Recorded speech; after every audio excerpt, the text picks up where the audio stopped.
I had this bizarre moment where I was working in for BBC, but kind of broadcast. It was boring, not boring. I enjoyed it, but it was tape registration and ingest basically. And I remember this was a bit later than the pilot. I think it was series 2 or 3. But I was actually ingesting our own show. So because in the BBC they've got glass, walls everywhere, so everyone can see. So I was literally inputting the time codes for my own, my show, and then someone will walk past and be like, that was a bit awkward. I mean, a big part of, I think, the show, and we see it a bit there, is the music. Because what I've always loved about it is that it feels like the real deal. Underneath it all, I know you're musicians, but when you were setting out to sort of write the music for the show, how much of it are you taking the piss, and how much of it are you genuinely trying to write decent music? Well, it's me and Beats that make the music, and when we used to make grime beats back in the day, or hip hop or whatever.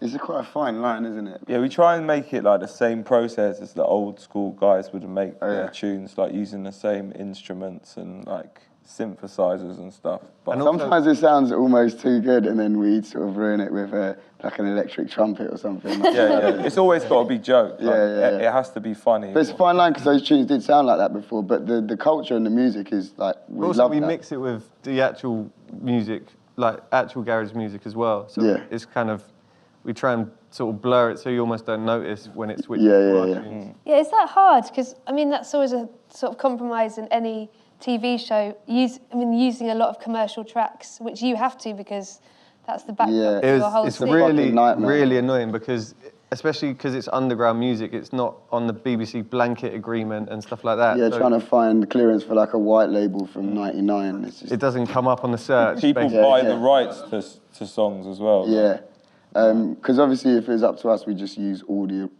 old school real tracks to help the nostalgia element. But it's more about the ones that you actually MC over, because if you're hosting or MCing over a track, it's basically thought of as almost like a remix, you're changing that track. New composition. Yeah, exactly. So they're the ones that we make. Getting technical, guys. Yeah.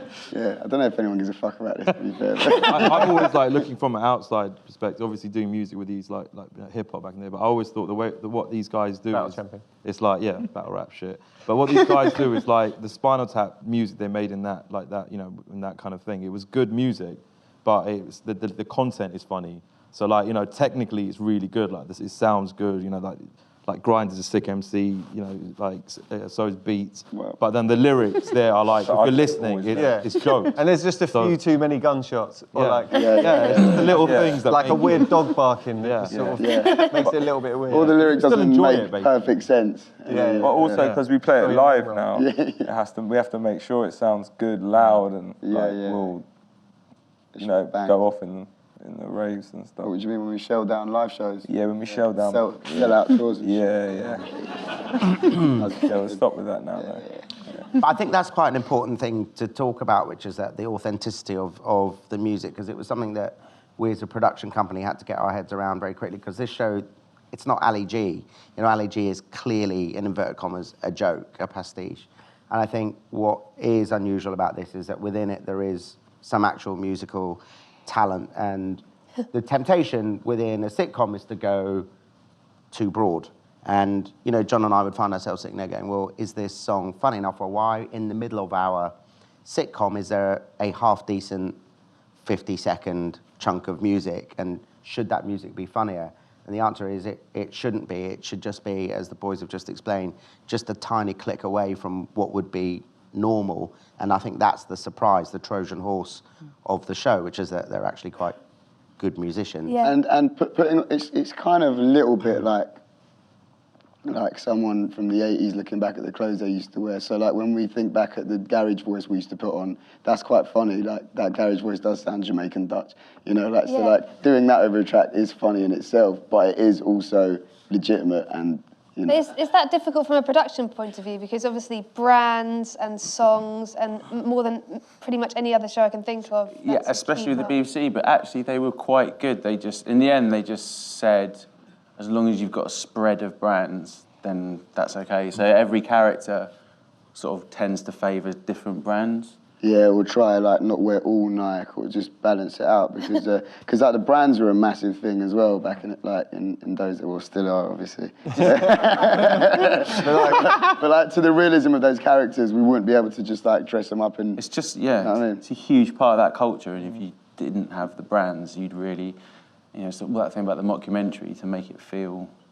Yeah, we should authentic. probably get onto director and. Well, we'll come to that in a second, but just a couple more slightly nerdy questions. But during the pilot, did you all have other jobs? Had you given up to do this, or what was happening for you? Yeah, was it call centres around that? Yeah, we did call centres. Yeah, call centre. I did like other stuff that. Yeah, what I was working. What other stuff? Other call centres probably. Loads of calls. Yeah. Loads of phones. Yeah. Steve?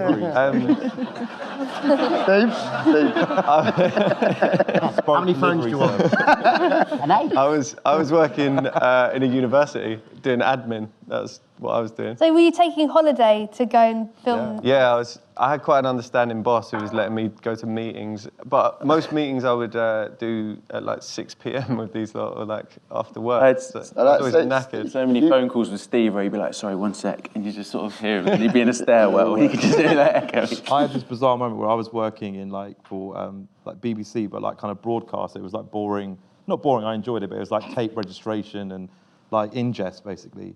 And I remember this was a bit later than the pilot, I think it was series 2 or 3, but I was actually like ingesting our own show. So because in the BBC they've got glass, walls everywhere so everyone can see. So I was literally like inputting in the time codes for my own, my show. And then like someone will walk past and be like, that was a bit awkward. So you all had other jobs until the second series? You've got second or third, quite an interesting thing because Hugo, you did music properly though. Yeah, I got lucky and made a song in my bedroom that like charted and stuff. So like Hugo was in the game before this really, and then it happened at the same time. Yeah, kind of at the same time. Yeah, so it's quite weird. And going from being a complete waste man to having 2 things to do. Bit hectic, really, isn't it? Yeah, it was all a bit hectic now thinking about it. Suffering for success. Yeah. But the pilot did really, I mean, I remember it coming out and it seemed to get a lot of buzz about it. Did you do a lot, to promote it or? Yeah, we did loads of promo. We had like graphic designer mates that we got to make. It was kind of mainly us doing the promo, I think at that time. Still pretty much is. But yeah, we had the sort of, we already had the Twitter and Facebook and stuff like that, and then we had a sort of little fan base that we were we went on to Mr. Jam show, and then I feel that changed like our online, whatever it's called. Yeah, no, it's true, yeah. Vibe. Something I've always loved about what they do with the Twitter page and stuff. If you follow their characters on Twitter, they're genuinely really, really funny. And a lot of the time, you kind of get TV shows that try and have the social media presence, and it's not actually that funny because they don't put the time and effort into that as much as they should. But I don't have a normal one. I only have Steve's on Twitter. It's so way more fun. But Steve's is always like, I don't want to be like weird UFO articles and things. Grinders, everything's in capital. Yeah, really misspelled. But it's just really funny. They're all so funny.